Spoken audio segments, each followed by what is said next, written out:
Okay, this is a continuation of self-forgiveness for the female ego. And the link of this I will post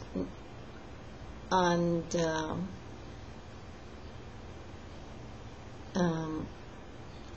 right side of this video. Okay,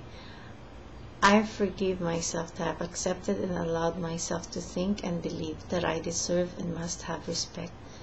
because of my opinion and my point of view being absolutely imperative and important to the contribution of the unified consciousness field as the ego that I have accepted and allowed myself to become,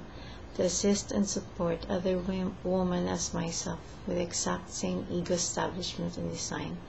thus to assist and support them in having their own opinion and their own point of view, also from their mind's ego. Thus we egos stick together to remain of the mind as the ego. I forgive myself that I haven't allowed and accepted myself to realize that respect is a relationship formation demanded from the mind's ego, that I have accepted and allowed myself to become, because in demanding respect I am pleading for my validation as the mind's ego, as my opinion and my point of view, being right and justified so that others must agree with me, so that I may agree with myself as the mind's ego, to confirm over and over and over again to myself through others that what I am, what I say, and what I consist of, and what I do is right. I forgive myself that I haven't allowed and accepted myself to realize that the mind's ego will always look for validation, confirmation, agreement, and respect from others, because the mind's ego cannot exist without others agreeing with its existence as my opinion and my point of view. I forgive myself that I haven't allowed and accepted myself to respect myself.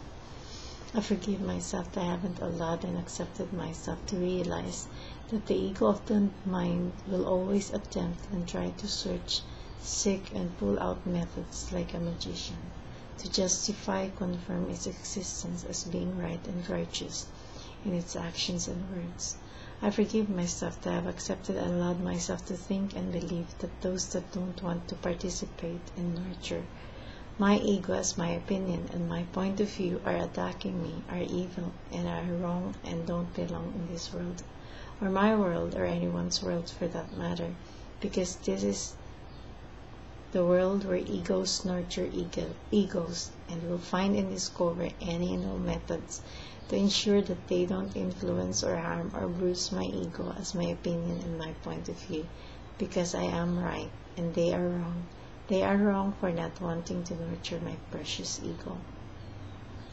I forgive myself that I have accepted and allowed myself to believe that my ego is who I am, and no one and nothing will change me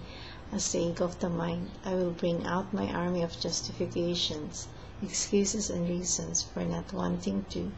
or daring to give up the ego of the mind I have accepted and allowed myself to become, because I fear that if I were to give up my precious ego, I will die, no longer being who I am now. I forgive myself that I have allowed and accepted myself to define my ego as my precious, not daring to give it up or letting it go,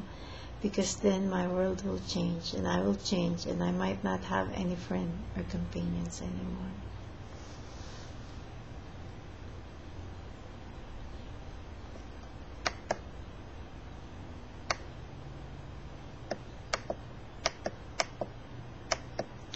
I forgive myself that I have accepted and allowed myself to believe that I cannot exist without friends and companions.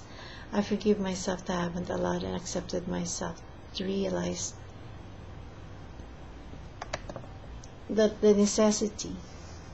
of an addiction to friends and companions only derive of the mind's ego, because the mind's ego constantly and continuously require confirmation,